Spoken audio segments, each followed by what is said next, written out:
Drage dame i gospođe, ovo je najjednostavniji recept za najukusnije pofezne prženice, pohovan lebac. Samo se ništa ne prži, nema ulja, već se peče. Za početak umutite 2 jajca, dodajte jogurt, pa dobro sjedinite. Ako je jogurt mnogo gust, dodajte mu mleko. I to je to, nauka cela. Lebac utapajte, ređite na pek papir.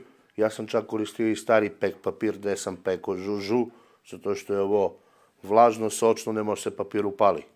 Lebac slobodno natopite malo više i ređite zbijeno u pleh, nemoj ništa da obraćate pažnju na te takve sitnice.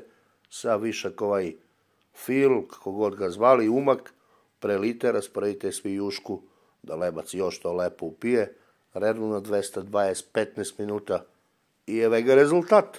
Lele što si ubave, nešto sam ga ja spremao, ali pogledaj ga.